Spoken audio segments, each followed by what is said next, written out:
जी भाई, नोट्स का पेज 14 निकाल लें। पॉइंट ई, 1,00,000 की हमने करेक्टरिस्टिक्स पढ़ी थी कल। 1,00,000 की जो हमने कल करेक्टरिस्टिक्स पढ़ी थी उनमें ये पढ़ा था कि 1,00,000 बड़ा अजीब सा है और 1,00,000 कहता है मैं किसी हेड में नहीं जाऊंगा, कितना वसीला है। फिर कहता है मेरे में से कोई खर्चे माइनस नहीं होंगे। फिर कहता है मेरे में से ज़कात भी माइनस नहीं होगी, मेरे में से कोई लॉस भी सेट ऑफ नहीं होगा। और फिर जो इसका टैक्स क्रेडिट था, इसका सॉरी जो टैक्स था 15,000, उसमें से टैक्स क्रेडिट भी माइनस करने की इजाजत नहीं है। ओके, पॉइंट ई। अच्छा, जहां तक ताल्लुक है इसके टैक्स का, तो ये वाला टैक्स आपको मैंने बताया था कि सर आसिफ को पीटीसीएल ने फोन किया कि आपने ₹1,00,000 डिविडेंड कमाया है। तो सर आसिफ ने जब ₹1,00,000 डिविडेंड कमाया तो इस ₹1,00,000 पे सर का टैक्स बनता है 15,000। ये 15,000 रुपया जो है वो सर आसिफ ने हुकूमत के खजाने में जमा खुद जाकर नहीं करवाना, बल्कि ये 15,000 जो है वो क्या होगा, सर आसिफ को कंपनी ₹1,00,000 देते हुए 15,000 रुपये काट लेगी और 15,000 रुपये कंपनी हुकूमत के खजाने में जमा करवा देगी और सर आसिफ को 85,000 दे देगी। तो ये टैक्स सर आसिफ ने खुद जाकर जमा नहीं करवाना। Okay, point number E, the liability of a person shall be खत्म। आपकी लाइबिलिटी डिस्चार्ज हो गई है, आपकी लाइबिलिटी खत्म हो गई है। If the tax has been deducted by PTCL, अगर टैक्स पीटीसीएल ने क्या कर लिया, डिडक्ट कर लिया, तो आपकी लाइबिलिटी खत्म हो गई है।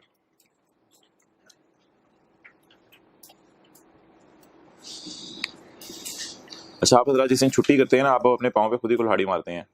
और भाई ये सीए ना फुल टाइम का काम है, ये कभी आना कभी ना आना, कभी वीकेंड करीब है घर चले जाना, कभी फिर मंडे को छुट्टी कर लेना, तो फिर सीए मुश्किल हो जाएगा आपसे। ये तो फुल टाइम जो आएंगे रोज़ाना का रोज़ाना काम करेंगे, उनके लिए चीज़ बनी हुई है। तो अगर आप लोगों ने इस तरह करना है तो फिर देख लें, आपकी अपनी मर्जी है। और ऑनलाइन वाले भी लेक्चर छोड़ रहे होते हैं, फिर आखिरी दिनों में लेक्चर नहीं कवर हो रहे होते हैं, तो ये इस तरह नहीं चल सकता सीए। मैं सीरियसली बता रहा हूँ, ऐसी टाइम ज़ाया करेंगे फिर आप अपना इन चीज़ों में। फिर 6 महीने, साल, 1.5-2 साल बाद जाके लोग कह रहे होते हैं अब हम क्या करें, सीए भी नहीं हो रहा, कुछ और भी नहीं हो रहा। सीए करना है तो ये फुल टाइम का काम करें। ये बीच में कभी ये चीज़ शुरू कर दी, कभी वो चीज़ शुरू कर दी, कभी आज छुट्टी कर ली, कभी कल छुट्टी कर ली, मुश्किल हो जाएगा आपके लिए। पॉइंट एफ, और जो फुल टाइम दे रहे हैं उसके लिए आसान है। अच्छा भाई, the person will be required to furnish return of income. उस बंदे ने रिटर्न ऑफ इनकम जमा करवानी है, उस बंदे ने रिटर्न ऑफ इनकम जमा करवानी है। ये अक्सर आप लोगों ने सुना होगा, रिटर्न जमा करवाने की आखिरी तारीख आ गई है, एफबीआर इस रिटर्न जमा कराने की तारीख को एक्सटेंड नहीं करेगा, इसी तारीख तक रिटर्न जमा करवा दें। तो रिटर्न कुछ भी नहीं है, रिटर्न एक सफ़ा होता है।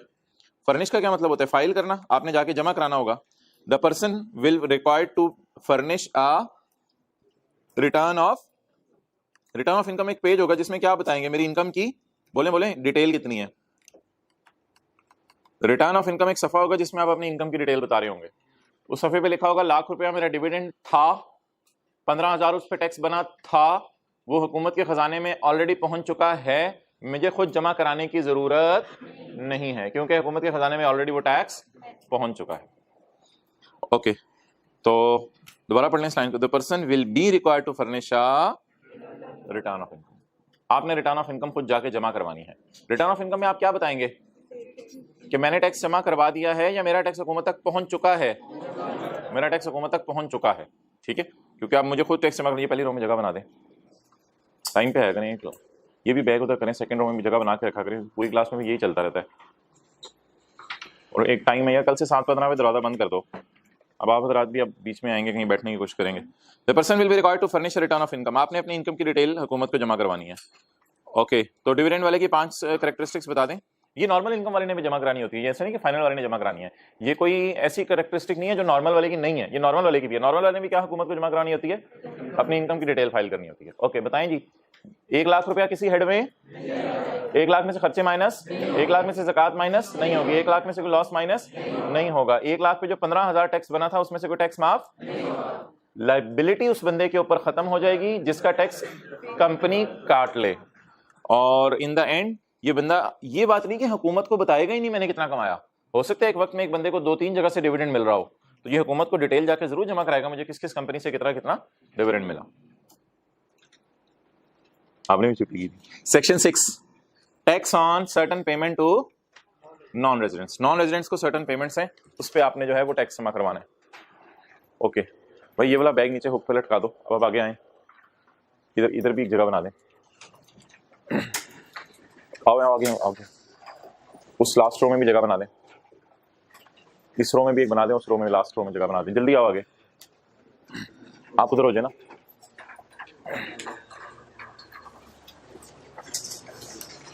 थोड़ा सा और उधर हो जाओ, ये इधर बैठ जाएगा। चलो section 6, tax on certain payments to non residents. Abu Bakar Faheem से पता करो कॉपीज हो गई हैं, कब तक ला रहा है। Tax on certain payments to non residents, certain payments to non residents को होनी है, उस पर टैक्स कटेगा। तो ये बड़ा एक सिंपल सा कॉन्सेप्ट है।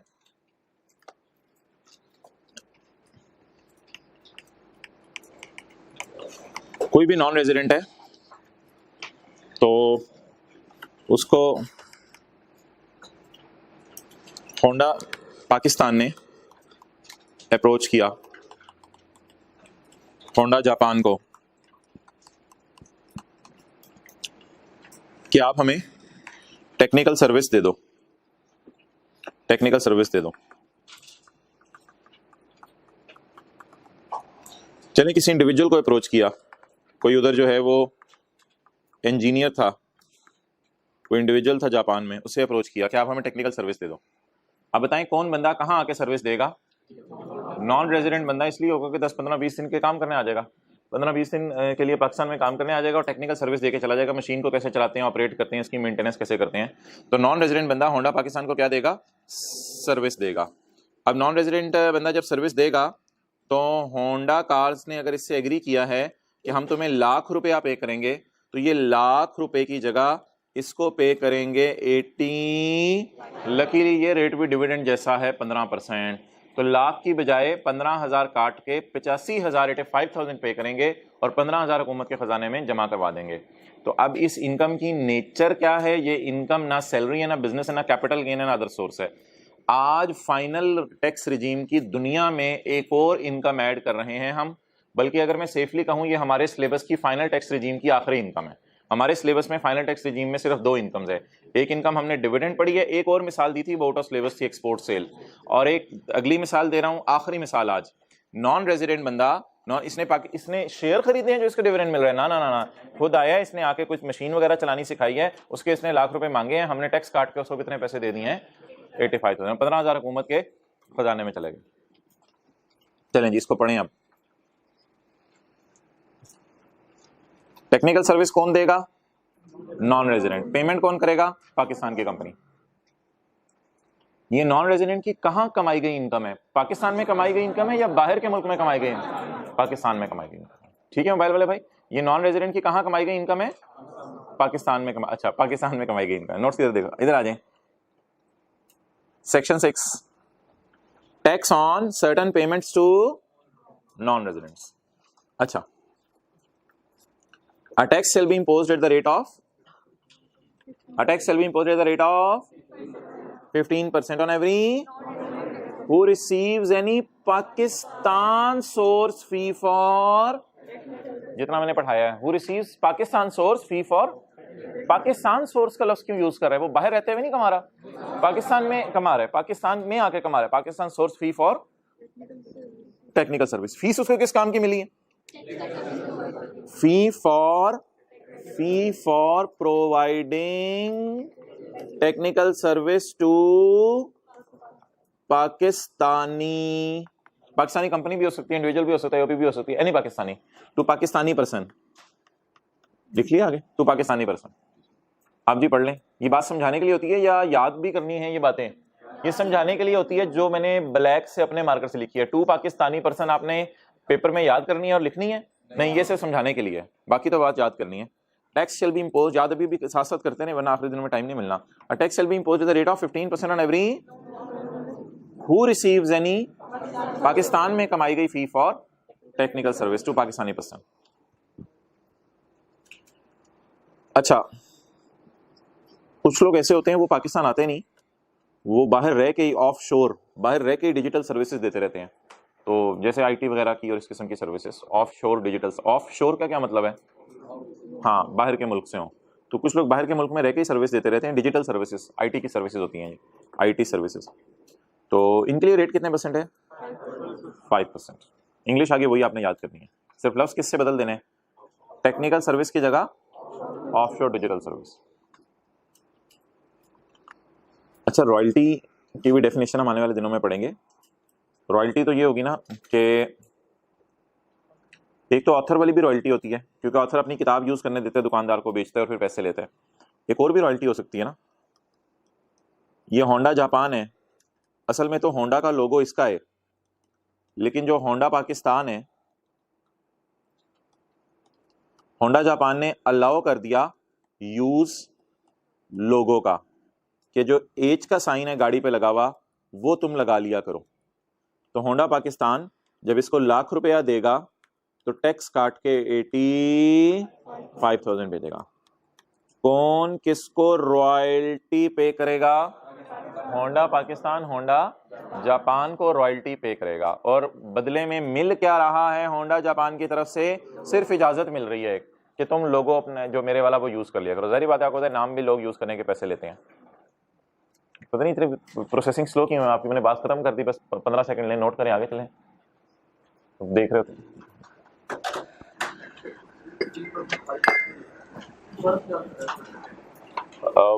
होंडा पाकिस्तान एक कंपनी बनी, तो उसने कहा कि मैंने गाड़ी के पीछे एच का साइन लगाना है। होंडा जापान ने कहा ये तो हमारा नाम है, हम नहीं आपको यूज करने देंगे। इन्होंने कहा यार को पैसे ले लो, यूज करने दो अपना नाम। कुछ सवाल आ रहे ज़हन में, पूछो, बस सादा सी बात है। आपने प्रिंसिपल साहब को जाके कहा जी मैं राइस के नाम से एफएससी का कॉलेज खोलना है, प्रिंसिपल साहब ने कहा जाओ भाई, ये नहीं सॉरी। आपने कहा आपको पैसे दे देता हूं मैं, प्लीज मुझे ज्यादा दे दें। सिंपल सी बात है, ये रॉयल्टी है।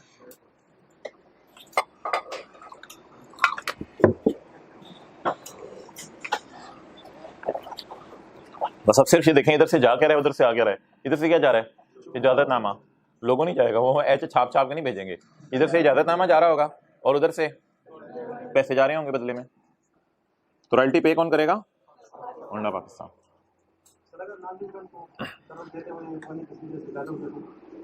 वो तो फिर रेजिडेंट हो जाएगा ना, उसके लिए सेक्शन नहीं है, वो फिर दूसरा सेक्शन है, वो भी छोड़ो करे हमारे। अच्छा जी, आप पढ़ें जो मैं अंडरलाइन कराऊं। A tax shall be imposed at the rate of on every Honda Japan, on every Honda Japan. वो क्या कर रहे हैं? हु रिसीव्स एनी, पाकिस्तान में आके क्या कमा रहे हैं? रॉयल्टी। तो अब तीन बातें होगी ना, अगर रॉयल्टी कमाए होंडा जापान जैसे कमा रहे हैं, या टेक्निकल सर्विस पाकिस्तान में आके दें, तो ऐसी सूरत पे कितने % टैक्स कटेगा? और अगर कोई बाहर के मुल्क से रहते हुए आईटी की सर्विसेज दे दे, तो हम उसे लाख रुपए की बजाय 95,000 भेजेंगे, क्योंकि इस सूरत में टैक्स रेट क्या है? 5%। अगली वही बातें, the rate of tax shall be applied on the, rate किस पे लगेगा? ग्रॉस अमाउंट पे। Mister Ching Chong came to Honda Pakistan during, पहली वाली हमारी example, during 2017 for providing technical services for, इसलिए non resident. The fee charge by him was 2 million. उसने कहा 20 लाख रुपए लूंगा। He incurred the following expenses. उसने हवाई जहाज पे आया, वो रिहाइश की, कीड़े मकोड़े खाए 15,000 रुपए के। तो calculate the net amount to be paid to him by Honda. Honda ने उसको कितने पैसे देने हैं? अच्छा जी, अब आप मुझे बताएं कि ग्रॉस रिसीट कितनी है? 2 मिलियन, 20 लाख रुपया। तो क्या इसको खर्चे माइनस करने की इजाजत है? तो 2 मिलियन पे कितने % टैक्स कटेगा? 15%। तो लाख रुपए की बजाय अगर 85,000 भेजते हैं तो 20 लाख की बजाय 17 लाख उसको भेजा जाएगा। तो इसका मतलब है इनको हम काट देते हैं, ये पेपर में इग्नोर करने हैं। जिस तरह डिविडेंड में कल एक एग्जांपल दी थी, खर्चे इग्नोर करने हैं। तो बोले खर्चे माइनस करके रेट लगेगा या खर्चे माइनस किए बगैर? खर्चे माइनस किए बगैर। व्हाट इज ग्रॉस अमाउंट जिसको हाईलाइट करना है? 2 मिलियन। जो फीस उससे एग्री हुई, फीस क्या एग्री हुई थी उससे? आजा तू पाकिस्तान, तेरे वारे न्यारे कर देंगे, तुझे 20 लाख दे देंगे। जब वो जाने लगा तो हम वारे तो नहीं कर सके, न्यारे कर दिए, 17 लाख दिए उसको। वो रोने लग गया, यार ये क्या हो रहा है मेरे साथ, तुम लोग पाकिस्तानी 20 लाख कह के 17 लाख देते हो। तो उन्होंने कहा नहीं भाई, इमरान खान भी तो है ना यार, ये तो नहीं 20 लाख कह के तुझे 17 लाख दे रहे हैं, तो इधर का पैसे आके कमा रहा है तो टैक्स भी तो देके जा। तो अगेन इसको भी खर्चे माइनस करने की इजाजत नहीं है, जिस तरह कल डिविडेंड में पढ़ा था। The tax of rate shall be applied on the gross amount. Tax किस पे लगाया जाएगा जी? 2 मिलियन के ऊपर लगाया जाएगा। ओके,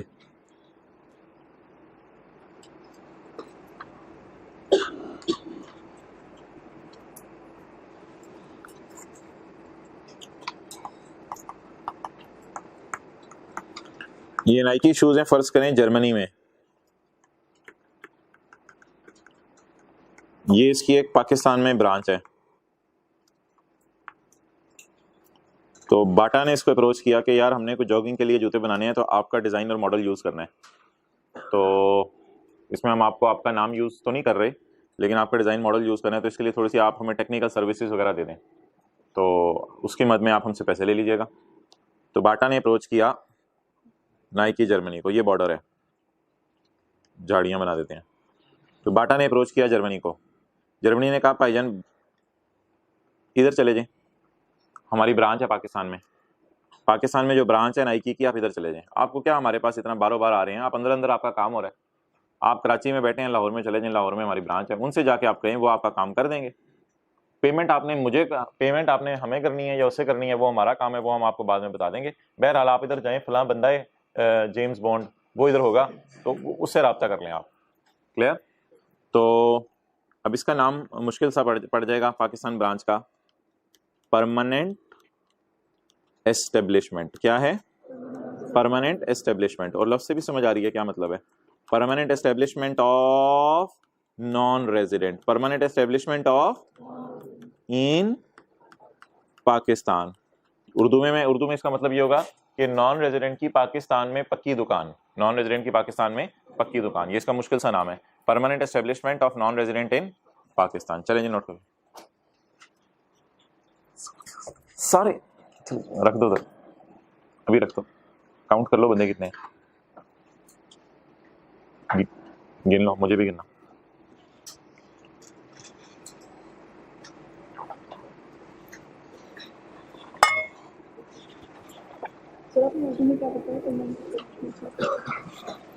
नॉन रेजिडेंट की पाकिस्तान में पक्की दुकान, परमानेंट एस्टेब्लिशमेंट।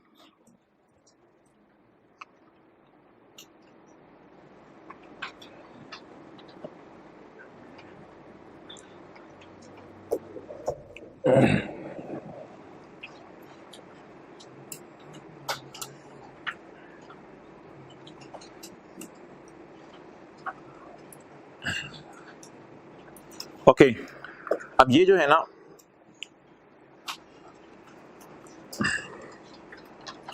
यहां 15% टैक्स नहीं लगेगा, यहां 15% टैक्स नहीं लगेगा, जितनी है, अच्छा जितनी शॉर्ट है ले आओ, ज्यादा ले आओ शर्ट, यहाँ 15% टैक्स नहीं लगेगा, क्योंकि असल में ना 15% टैक्स उधर हम इसलिए भी लगाते थे, अक्सर ये लोग भाग जाते थे, बाहर से आते थे, तो इधर तो भागने का डर ही नहीं, इधर तो ये दुकान पाकिस्तान में इनकी बनी हुई है, तो इधर 15% टैक्स, अगर 15% टैक्स नहीं लगेगा तो क्या लगेगा?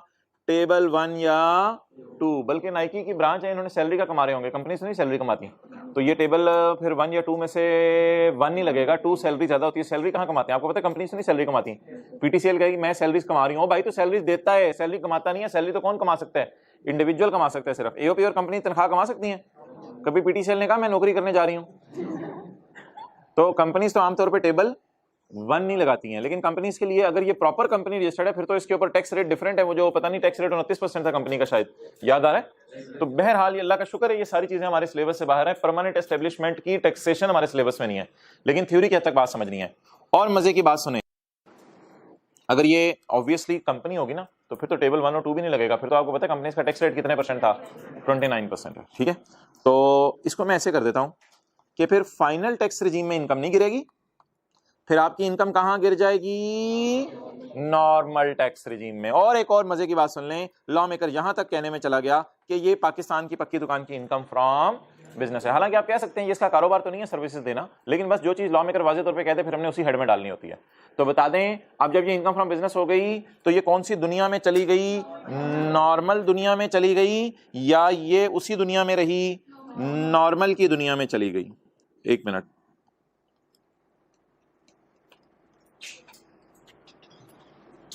किधर है, गुजर गया?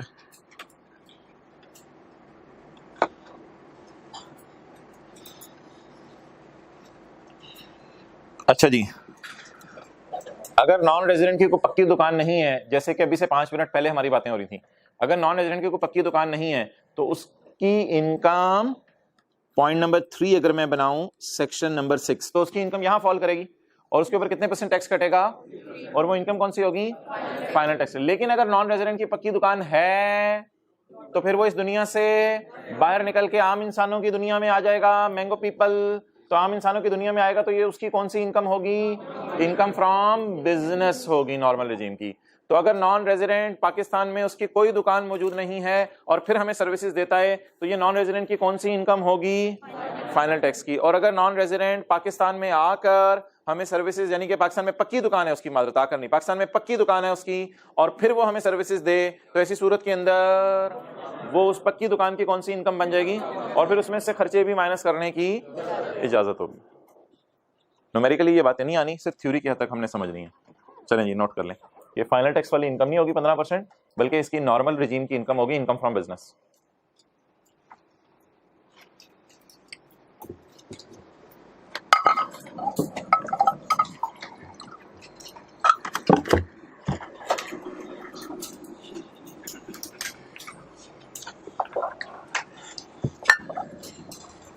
ओके जी, पढ़ें।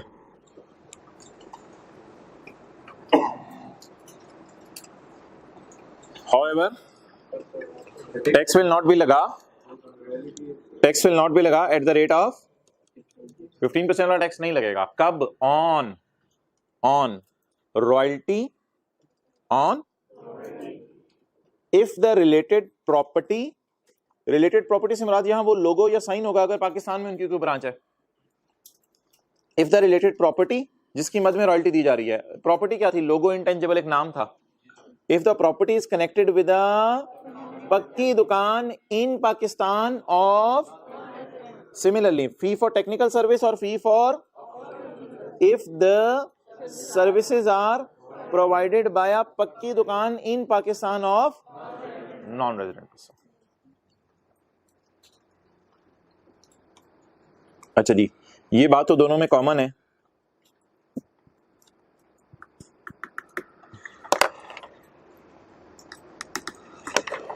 ये बात तो दोनों में कॉमन है। कौन सी वाली बात, पक्की दुकान इन पाकिस्तान ऑफ, पक्की दुकान इन पाकिस्तान ऑफ, ये बात दोनों में क्या है, कॉमन है।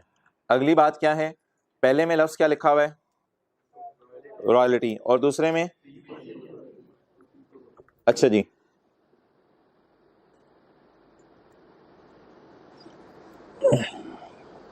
देखें भाई, फी फॉर और ऑफशोर रॉयल्टी, ठीक है जी।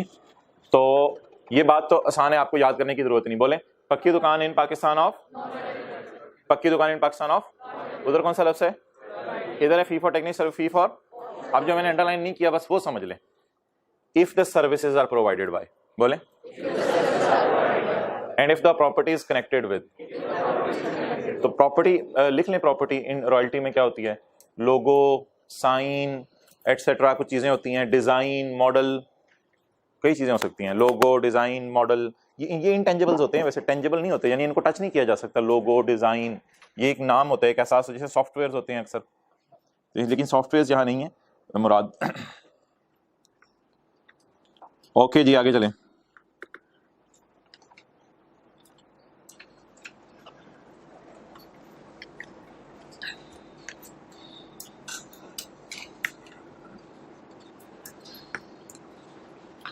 However, tax will not be लगा on royalty or fee for, that is, अगर रॉयल्टी या फी फॉर टेक्निकल सर्विस एग्जेम्प्ट है टैक्स से तो भी आपने 15%, ये तो ऑब्वियस सी बात है, ये तो कल भी आपसे बात की थी। ये तो कुछ लोग पाकिस्तान में आते थे, हुकूमत कहती थी जाओ जाओ यार तुम्हारे पे कोई टैक्स नहीं है, तो कोई मिसाल के तौर पे जानने वाले मुल्क से आ गया, कोई अफगानिस्तान से आ गया, तो हुकूमत ने कहा जाओ यार टेक्निकल सर्विस और लाख रुपये, पूरा लाख ले जाओ, जा यार परेशान ना हो, रिलैक्स कर। अब भाई ये तो निकाल तो दिया हमने यहाँ पे, यहाँ से तो थ्रो अवे किया जा रहा है ना, यानी ये इनकी फाइनल टैक्स वाली इनकम नहीं होगी, टैक्स इन पे 15% नहीं लगेगा। फिर करेंगे क्या, आप पाकिस्तान में कमाई गई रॉयल्टी, टेक्निकल सर्विस की इनकम या offshore digital shall be treated as income from, आगे वही लाइन है वो आपको याद है, पक्की दुकान in Pakistan of non resident. तो जो मेन बात ऊपर याद करनी है उसको भी हमने हाईलाइट कर लिया, if the property is connected with and if the services are provided by, वो थोड़ी सी डिफरेंट बात थी, बाकी आगे पीछे तो आसान चीज साथ जुड़ी हुई है।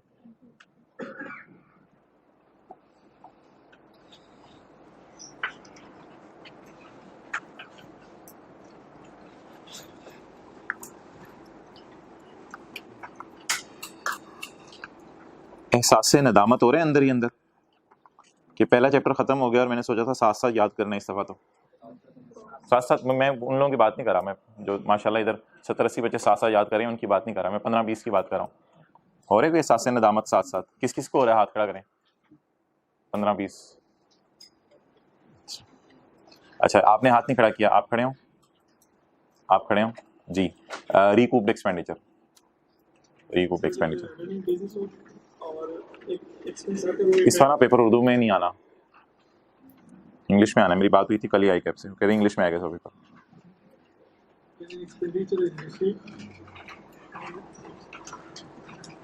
आपने हाथ क्यों नहीं खड़ा किया था एहसास से नदामत में? अगले भाई खड़े हो जाए, आपने भी नहीं हाथ खड़ा किया था एहसास से नदामत में, खड़े हो जाए। करेंसी कन्वर्जन, करेंसी कन्वर्जन किस किस को एहसास से नदामत हो रहा है? वो तेरी है सबको।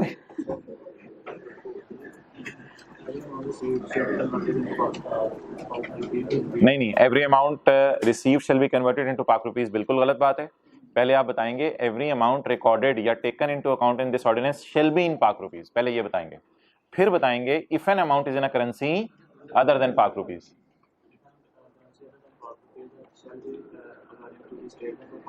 shall be according to State Bank of Pakistan नहीं, the currency shall be converted on the rate prevailing on the date the transaction is taken into account based on the rate of State Bank of Pakistan।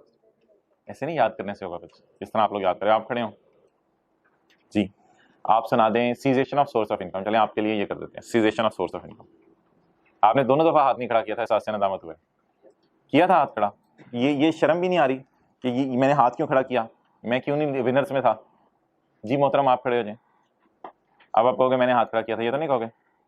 मुकाबला कितनी जम के बात करो, ये को मैंने हाथों में चूड़ियां नहीं पहनी हुई, मैं जवाब दूंगा। पूछें आप क्या पूछ रहे हैं, कौन ऐसा बंदा है जी हाथ खड़ा करे, पूछे मेरे से, आई एम हेयर। चले बोल्ड को कोई बंदा, हद होगी यार, मैं कर रहा हूँ, बोले खड़े हो, मैं सब मेरे से पूछे, हाँ बताएं क्या बात है, पूछे ना। तो आप सवाल जब पूछ रहे होते हैं, पढ़ रहे होते हैं, ऐसे पूछ रहे होते हैं सवाल, मेरी बारी आती है, खड़े हो जाओ। कोई नहीं, ठीक है, रिकॉर्डिंग नहीं हो रही, कोई मसला नहीं, आपको सारा नजर आ रहा है, खैर है, नो प्रॉब्लम। आप बताओ मुझे cessation of source of income क्या? हाथ खड़ा किया था मैंने, मेरा हाथ लीजिए, मैं इधर ही बैठा हूँ, शायद होगी, बैठ जाए।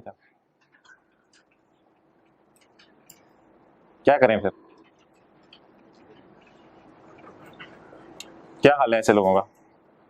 AFC वाले बच्चे बैठे हैं ना, इनको समझाना पड़ा हो, तरकीब देनी पड़ी हो, इतने बड़े हो गए आप। घर वालों ने कहा था मैट्रिक कर लो, मजे हो जाएंगे।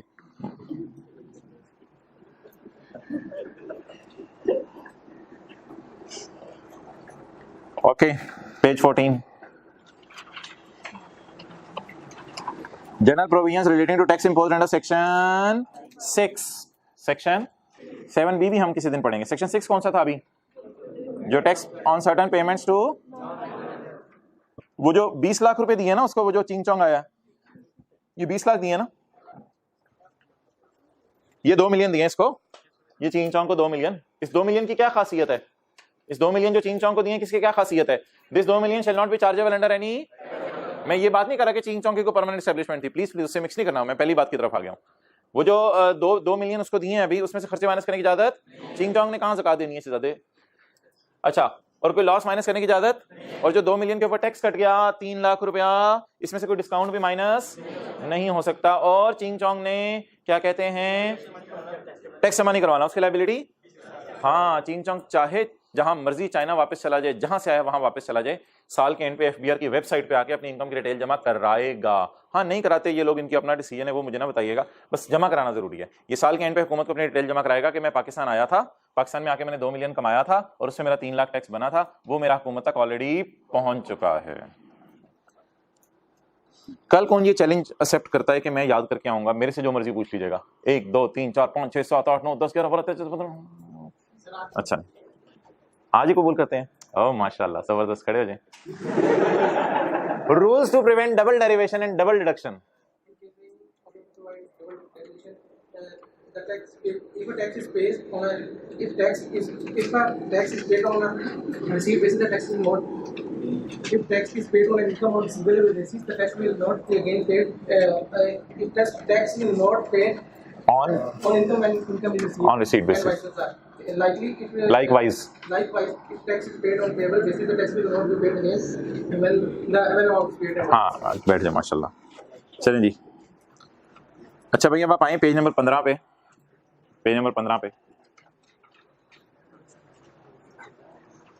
What are the different tax की दुनिया, व्हाट आर द डिफरेंट, एक कौन सी दुनिया जी, under this regime income is taxed on net का क्या मतलब है, ग्रॉस अमाउंट में से खर्चे माइनस, ये कौन सी इनकम है यार मुझे बताएं, नॉर्मल वाली, income from salary, income from business, capital gain, other source, एक ये दुनिया है, एक दूसरी कौन सी दुनिया है, डिविडेंड इनकम और फी फॉर, इसमें वो भी है fee for offshore digital service भी है और रॉयल्टी भी है, वो सारी चीजें जाहिर बात है इसमें सेक्शन 6, बस कोई नहीं नोट करने की जरूरत नहीं है, एक हल्का सा डब्बा बना हुआ है, ये सिलेबस में नहीं है, ऐसी समझाने के लिए जरा समरी बनाई हुई है। और प्रॉफिट ऑन डेट यार छोड़ दें, ये इंशाल्लाह भी पढ़ेंगे कभी। मिनिमम टैक्स रिजीम भी कोई दुनिया है, पता नहीं कौन सी दुनिया है, सेपरेट ब्लॉक भी कोई दुनिया है, पता नहीं कौन सी दुनिया है, तो ये डिफरेंट टैक्स जमा कराने की दुनिया है। इसमें से एक रिजीम कौन सी है जी, नॉर्मल, इसमें टेबल 1 और 2 लगता है। एक दुनिया कौन सी है, अभी ये समझ नहीं आएगी, एक दुनिया कौन सी है, फाइनल टैक्स रिजीम में टैक्स किस पे लगता है, dividend income, fee for technical service earned by non resident and royalty and वो बला बला, क्लियर। इनके ऊपर क्या है, different rates are there in law, इसमें लॉ में डिफरेंट रेट्स हैं, तो प्लीज ये मिनिमम टैक्स रेजिम और सेपरेट ब्लॉक मैं नहीं पढ़ा रहा अभी, बता दें जी। फाइनली सारा सेक्शन 6 जी, अगर नॉन रेजिडेंट पाकिस्तान में रॉयल्टी कमाए या तो कितने % टैक्स कटेगा, इस 15% जो टैक्स कट जाएगा ये किसी हेड ऑफ इनकम में नहीं इसकी इनकम गिरेगी, इसमें खर्चे माइनस करने की जाती होगी, ज़कात माइनस करने की जाती होगी, इसमें से कोई डिस्काउंट नहीं मिलेगा और रिटर्न ऑफ इनकम ये जमा करवाएगा और इसकी टैक्स लायबिलिटी डिस्चार्ज हो जाएगी। अच्छा जी, और अगर ये कोई और काम किया तो 5% रेट है, लेकिन रेट किस पे लगेगा, ग्रॉस अमाउंट पे। इन 3 सूरतों के अंदर 15% रेट नहीं लगाना, इन 2 सूरतों में वो इसकी इनकम फ्रॉम बिजनेस में गिरेगा, इन 2 सूरतों में क्या होगा, उसकी इनकम फ्रॉम, सी में तो है ही माफ ना, सी में तो है ही माफ, को बंदा बाहर के मुल्क से आया, हुकूमत ने उसकी शक्ल देखी, हुकूमत ने कहा यार तू तो बड़ा पढ़ा लिखा लग रहा है, चल तेरा इनकम ही माफ करते हैं, सी तो बात ही हो रहा है ना। ए और बी में क्या कह रहा है, बोले if the property is connected with, और बी में क्या कह रहे हैं, if the services are provided by. तो अगर पक्की दुकान के थ्रू यहां करें आप तो आपकी कौन सी इनकम है, normal regime income from business, और अगर यहां पक्की दुकान ना हो फिर भी नॉन रेजिडेंट कोई काम करके दे दे तो उसकी कौन सी रिजीम है, भाई आप बोल नहीं रहे, तो उसकी कौन सी रिजीम है, फाइनल टैक्स रिजीम। उदासी सी नहीं हो रही, ये खत्म हो गया चैप्टर, कुछ रह तो नहीं गया यार तेरे में, ये कह रहा है जाओ मेरी जान छोड़ो यार तुसी, नहीं तेरी जान नहीं छोड़नी, आज तुमने चैलेंज कबूल किया, तेरी जान ले लेंगे, तेरी जान छोड़ेंगे नहीं। चलें जी, धमाका, लाओ जी, पॉज कर दो वीडियो जरा। ओके जी, इनकम फ्रॉम प्रॉपर्टी, कल मैंने कहा था कैपिटल गेन शुरू करेंगे, लेकिन मेरी मर्जी, इनकम फ्रॉम प्रॉपर्टी, तो मोहतरम घर किराए पे देना is your income from property, घर किराए पे देना इज इनकम फ्रॉम प्रॉपर्टी। इसमें मिसाल के तौर पे एक साहब कहते हैं ऑनलाइन जो क्लासों का डिसीजन ले चुके हैं ना, उन्होंने पता नहीं सीए फाइनल में भी उनको आदत पड़ जानी है ऑनलाइन क्लासों की, तो प्रिंटर ले ही लें, बस बहुत हो गई अब, मोबाइल बेचें, मोबाइल सस्ता वाला लें और बाकी जो पैसे बचे हैं उससे प्रिंटर ले लें। अच्छा भाई, ये मिसाल के तौर पे साल है 2010 का, तो इसमें जो रेंट है वो 8 महीने का रेंट रिसीव हुआ, 8 महीने का रेंट क्या हुआ जी, रिसीव हुआ 8 लाख, और 4 महीने का रेंट क्या है, रिसीवेबल है। 4 महीने का रेंट क्या है, आप बताएं, 12 लाख पे टैक्स, यानी कि आखिरी 4 महीने में किराएदार ने कहा यार मेरे को मसले मसाइल चल रहे हैं, मैं इंशाल्लाह दे दूंगा आपको पैसे, तो बताएं जी, अगर आपने घर किराए पे दिया और किराएदार ने कितने महीने का किराया दे दिया, 8 महीने का 8 लाख रुपया महीने का किराया था, और किराएदार ने कितने महीने का किराया देने का वादा कर लिया, लेकिन 12 महीने उसने घर यूज किया, 12 महीने उसने घर। अब मुझे पहली लाइन पढ़ के बता दें इनकम में कितना जाएगा, 12 लाख। क्यों, क्या लिखा हुआ है, खाली रिसीव्ड वाला इनकम होगा या रिसीवेबल भी, तो what is your income from property. मादर थोड़ा नीट नोट नहीं हुआ, मैं आइंदा नीट नोट करूंगा, अभी नोट करें आप, मैं साथ साथ डिक्टेट करता हूं। 2010 का साल है, 8 महीने का रेंट रिसीव हुआ 8 लाख, आपने अपना घर किराए पे दिया, इस तरह सोच लें, ये नहीं कहना मैंने अपना ऊपर वाला पोर्शन किराए पे दिया, ऊपर वाले पोर्शन में टैक्स है आपके। अच्छा, और 4 महीने का किराया बोले रिसीवेबल है, 8 महीने का किराया रिसीव हो गया और 4 महीने का किराया रिसीवेबल है। इनकम में कितना जाएगा, 8 लाख या पूरा 12 lakh? 12 lakh is your income from property. ये रिसीव का लफ्ज लिखा हुआ है, ये रिसीवेबल का।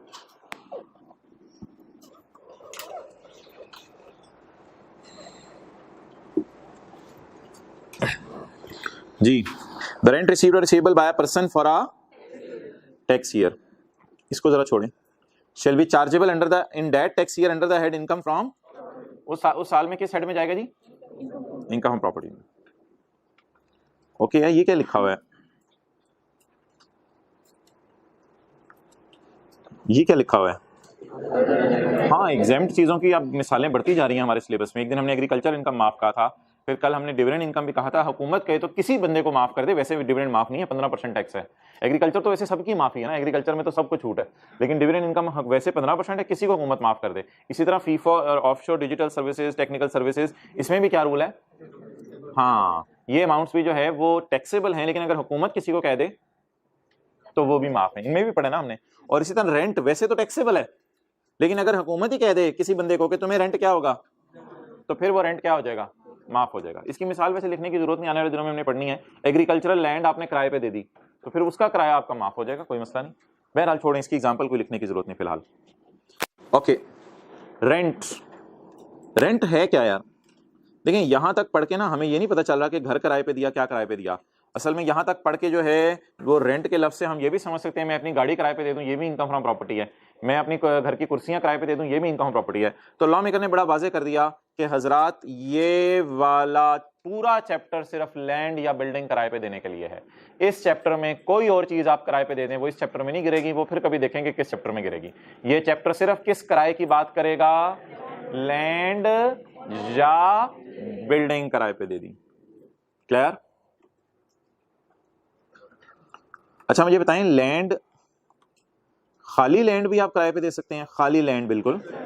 कोई आपका प्लॉट लिया हुआ है अब्बू ने, वो खाली है, तो आप उसको किसी के तौर पे कह दें यार पार्किंग आप लोग इधर कर लिया करो, तो पार्किंग के पैसे ले लें आप। खाली लैंड भी किराए पे दे सकते हैं। अच्छा, घर भी किराए पे दे सकते हैं, तो ये क्या हो जाएगा, land and building. Land and building, घर भी किराए पे दे सकते हैं। और अगर एक फ्लैट आपने किराए पे दिया है, तो फिर मिसाल के तौर पे आपका पूरा प्लाजा है, आपका पूरा प्लाजा है, उसमें लैंड भी आपकी है, ऊपर 50 फ्लैट भी आपके हैं, उसमें से सबसे ऊपर वाला 50वां फ्लैट आपने जो है वो बिलावल भाई को किराए पे दे दिया, भाई आप ये ले लें, लिफ्ट नहीं लगी हुई, आप ये ले लें। 50वां फ्लैट आपने उनको किराए पे दे दिया। आप मुझे बता दें, ये 50वां फ्लैट जो आपने उनको किराए पे दिया वो तो जेट त्यारे पे आएंगे अपने, तो ये जो 50वां फ्लैट आप अंडर एस्टिमेट कर रहे थे, ये तो 50वां फ्लैट आपने उसको किराए पे दिया, ये क्या है, आपकी इनकम फ्रॉम प्रॉपर्टी। इसमें आपने खाली बिल्डिंग किराए पे दी है, लेकिन लैंड में भी थोड़ा बहुत सबका हिस्सा होता है, लेकिन वो लैंड का क्या करना, वो तो 50वें रूम में आके बसरा करेगा। तो खाली लैंड भी किराए पे दे सकते हैं, खाली बिल्डिंग भी किराए पे दे सकते हैं, जैसे फ्लैट्स में नीचे लैंड अब ऊपर बिल्डिंग ही नजर आ रही होती है, और लैंड, बोले लैंड एंड बिल्डिंग भी किराए पे दे सकते हैं, घर भी किराए पे दे सकते हैं उससे कोई, इसलिए उसने दरमियान में ना और का लफ्ज लिखा है, एंड इससे मुराद है, एंड भी इससे मुराद है। कहते हैं लैंड दे दो या बिल्डिंग दे दो, इसका मतलब यही है ना, लैंड और बिल्डिंग भी तो दे सकते हो, इसका मतलब ये नहीं कि लैंड या बिल्डिंग इकट्ठे नहीं दे सकते। तो या लैंड किराए पे दे दो या लैंड एंड, सब कवर हो रहा है यहाँ पे।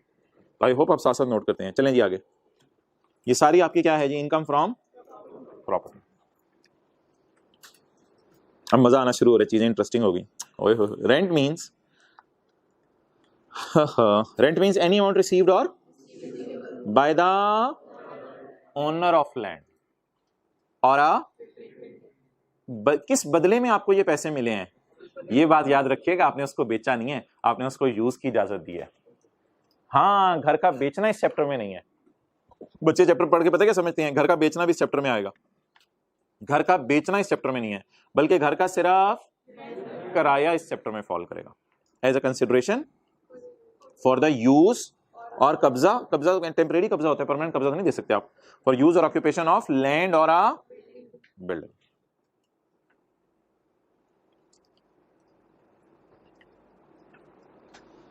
ओके,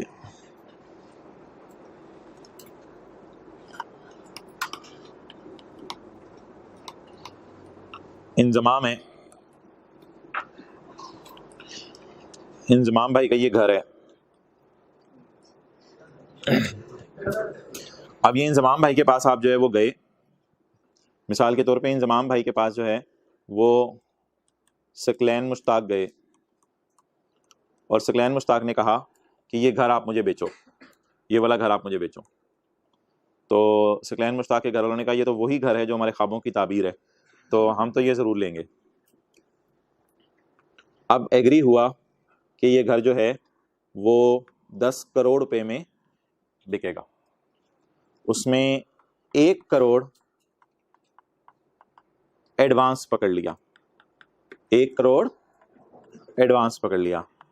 किसकी जेब में आया 1 करोड़ एडवांस? इंजमाम की जेब में। सकलैन मुश्ताक क्या है? बायर। इंजमाम भाई क्या है? सेलर। इनकी जेब में कितना पड़ा है इस वक्त? 1 करोड़। किस मद में? एडवांस के बाद में। और 9 करोड़ बाद में, महीने 1.5-2 में आ जाएगा। तो सकलैन मुश्ताक ने इसको फ़ोन करके कहा मोहतरम मैं घर नहीं खरीदना चाह रहा, माजरत हमारा इरादा बदल गया, हम सीधे सीधे लोग हैं, सीधे सीधे घरों में रहते हैं, हमारा इरादा बदल गया, मैं ये घर तुमसे नहीं खरीदना चाह रहा, तुम्हें तुम्हारा घर मुबारक। तो इंजमाम ने कहा मुझे 1 और मुबारक भी दो, 1 करोड़ भी मेरा। तुम्हें तुम्हारा घर। तो लॉ आजकल मार्केट में नाम ये चल रही है कि ये एडवांस पकड़ लिया जाता है, ये वापस नहीं किया जाता। तो जी, तो इसलिए ये जो 1 करोड़ रुपया एडवांस में आपने दिया था ये इंजमाम की इनकम बन जाएगा। लेकिन प्लीज़ ये ना कहिएगा ये घर बेचने की इनकम है, घर बेचने की नीयत थी, बिका नहीं, तो जो पैसे आपके पास आ गए वो पैसे आपकी बोले इनकम फ्रॉम प्रॉपर्टी है। तो इस सिनेरियो में 10 करोड़ प्राइस तय हुई थी, लेकिन बताएं जी इनकम फ्रॉम प्रॉपर्टी में कितना जाएगा? किसकी बुक्स में? इंजमाम की बुक्स में 1 करोड़ रुपया इनकम फ्रॉम प्रॉपर्टी। चलें, do not take more than 30 seconds.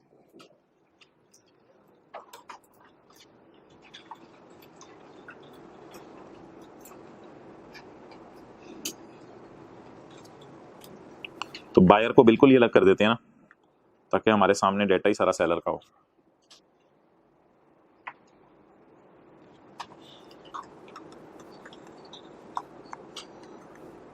दस का कुछ नहीं करना अब आपने पेपर में भाई, समझ आ गई?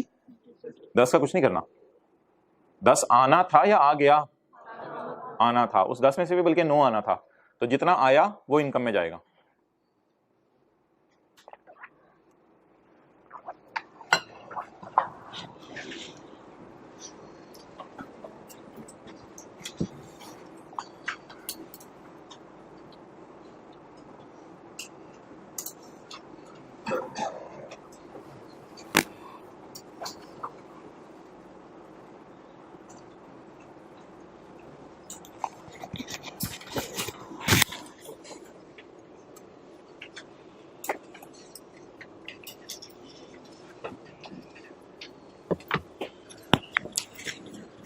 चलें जी,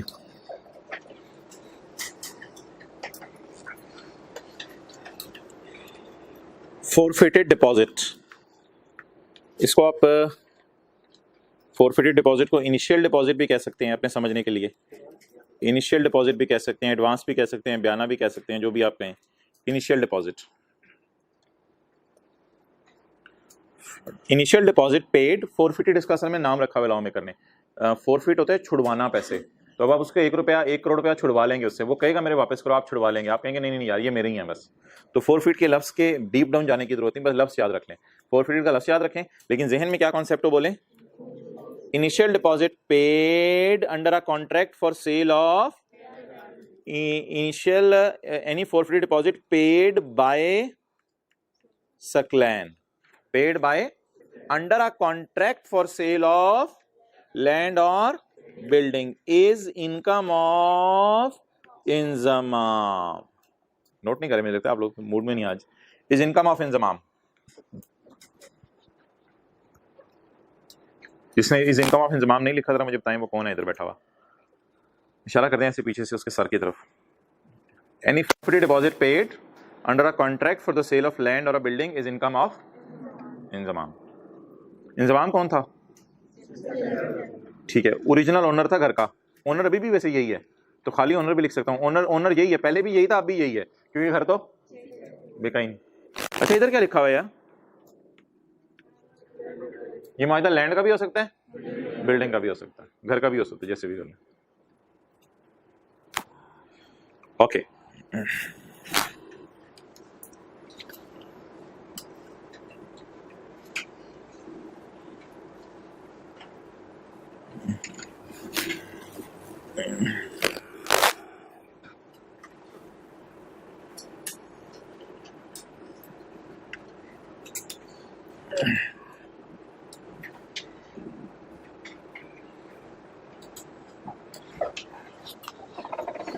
अच्छा जी, ये एक मिसाल है, अभी आप नोट कर लीजिएगा। ये क्या लफ्ज़ लिखा हुआ है? फैक्ट्री। फैक्ट्री में क्या पड़ी होगी और क्या होगी? Building. You will receive rent. आपने क्या किराए पे दे दी? फर्ज करें आप आला तालीम हासिल करने के लिए लाहौर आ गए। आपकी जब सवाने उम्र लिखी जाएगी तो लिखी जाएगी रशीद साहब आला तालीम करने के लिए हासिल करने के लिए लाहौर आए थे।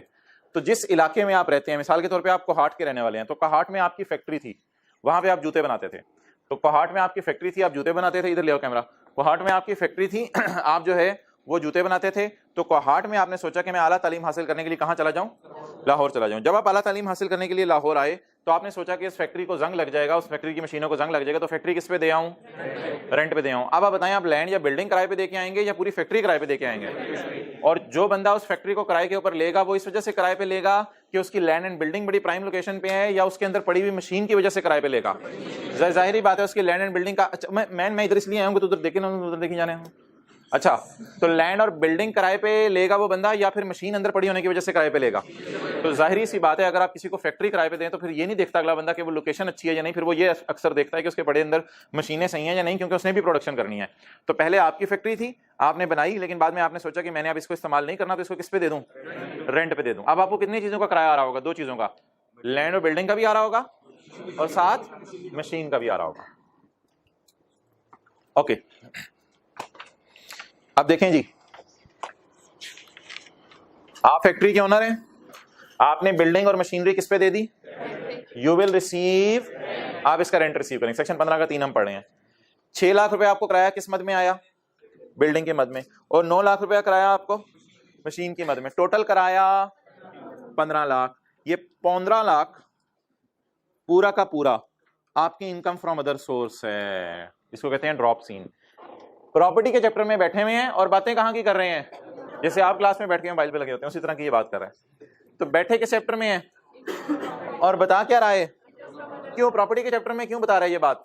क्योंकि देखने में लग रहा है कि ये इनकम फ्रॉम प्रॉपर्टी है, लेकिन असल में ये चैप्टर ना सिर्फ लैंड और बिल्डिंग को किराए पे देने के लिए बना है। इसलिए यहाँ पे बैक एंड पे जिस बंदे ने किराया दिया है ना, उसके जहन में ये था कि मैं किसका किराया दे रहा हूँ? पूरी फैक्ट्री का किराया दे रहा हूँ। इसलिए बोले फैक्ट्रियों को किराए पे देना क्या है और घरों को किराए पे देना।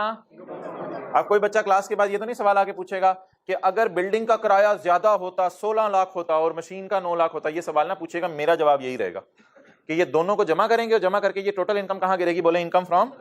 क्या ब्रेकअप जरूरी है या जरूरी नहीं है? ब्रेकअप जरूरी नहीं है। इसको अलग अलग स्प्लिट करना जरूरी नहीं है। हमारे लिए 15 लाख ही इनकम फ्रॉम अदर सोर्स में जाएगा। तो फैक्ट्री किराए पे देना इज योर इनकम फ्रॉम।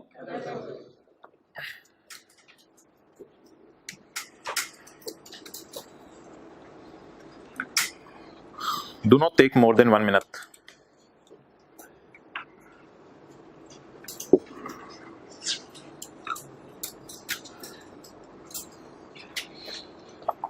साथ वाले को कहें यार ये चैप्टर ना मैंने साथ साथ याद करना है, ये ना मुझे मेरे पे चेक रखी, ये ना मैंने साथ साथ याद करना है। शाम को एक वॉइस नोट तुझे भेज के ना 5 मिनट में पूरा पेज सुना दिया करूंगा। कौन कौन ये करेगा अपने दोस्त? 5 मिनट में वॉइस नोट भेज के पूरा पेज सुना देंगे। 1, 1.5, पौने 2, 3 पूरा हाथ खड़ा करें। अम्मी आज तो आपने सुन के सोना है। अम्मी इस चैप्टर से ना सही मुझे खींच के रखें। आप आउट स्टेशन में कोई नहीं, मैं कॉल कर लिया करूंगा आपको। पेज की व्हाट्सएप तस्वीर भेज देता हूँ, आप पेज अपने सामने रख लें, मैं इधर से सुना दिया करूंगा आपको। ओके नहीं 1 मिनट नहीं, 1 मिनट तो पूरा होने वाला है मेरे ज्यादा। तो बोले फैक्ट्री किराए पे देना, उर्दू में लिख लें, फैक्ट्री किराए पे देना इनकम फ्रॉम अदर सोर्स है। फैक्ट्री किराए पे देना इनकम फ्रॉम अदर सोर्स है। ना भाई ना, नींद पूरी करके आएगा।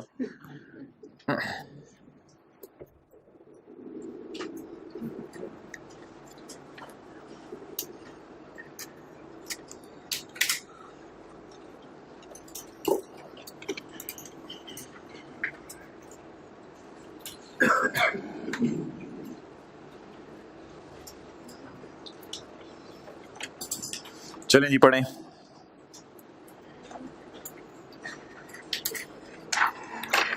एनी किराया रिसीव्ड बाय अ पर्सन, यहां पर्सन से मुराद यार ओनर होगा, फैक्ट्री का ओनर। एनी किराया रिसीव्ड बाय, मजा आने लग गया ना, थोड़ा सा टेक्स्ट का है। Any rent received by owner against the, बोले किराए पे देना ऑफ, ये बिल्डिंग बन भी जाती है फिर भी लोग इसे बिल्डिंग ही कह रहे होते हैं, बिल्डिंग। अच्छा, एनी किराया received by person against lease of building together with, तो बिल्डिंग के अंदर अगर प्लांट एंड मशीनरी डाल दें तो बाहर क्या आता है? बाहर कुछ नहीं आता, वो रहती फैक्ट्री है। Building together with plant and machinery को क्या कहते हैं आजकल पाकिस्तान में? बाहर के मुल्क में भी यही कहते हैं, factory. Rent received by person against lease of a factory shall be chargeable under the head income from other source. अच्छा, आंखें बंद करें, अपने चाचू ज़हन में लाएं।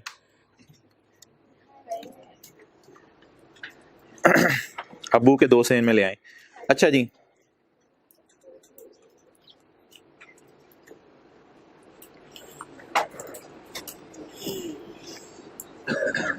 ये कितने कमरे हो गए जी? 4 कमरे हो गए। इससे क्या कहते हैं? फ्लैट्स। ठीक है जी, फ्लैट्स। इसमें ये जो रूम है, कौन सा रूम नंबर 4, ये जो रूम नंबर 4 है, इसका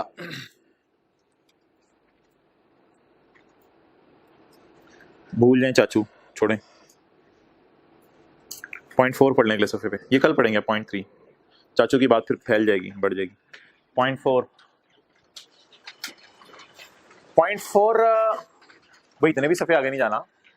0.4, मुझे ये बताएं कि घर में आपने घर किराए पे दिया, मिसाल के तौर पे अपना, उस घर का किराया आपने किराएदार से तय किया ₹1,00,000, लेकिन मार्केट में किराया चल रहा है 1,10,000, लेकिन आपने उसे कहा चल ले ले। समझा गई बात? तो इनकम में क्या ऐड होगा, लाख या 1,10,000? पढ़ के बताएं। The following amount of rent will be added in the higher of, actual rent कितना आपने उससे मांगा? 1,00,000, लेकिन मार्केट में कितना किराया चल रहा है, तो इनकम में कितना ऐड होगा? 1,10,000, दोनों में से जो हायर है। अच्छा, आपका ये तो आपका शायद कोई दोस्त हो जिसे आपने 1,10,000 वाले घर वाला किराया कितने पे दे दिया? 1,00,000 में। या आपका कोई जानने वाला हो, आपने जरा उससे थोड़ा रिलैक्स कर दिया, लेकिन हुकूमत कह रही है आप इनकम में कितना डालो? 1,10,000। अच्छा, आपका कोई दुश्मन आया, उसने कहा घर किराए पे दे दो, उसे बड़ी जरूरत थी, मजबूरी थी, घर उस इलाके में एक ही खाली था। आपने कहा 1,25,000 कर दूंगा तेरे लिए, लोगों के लिए 1,10,000, तेरे लिए 1,25,000।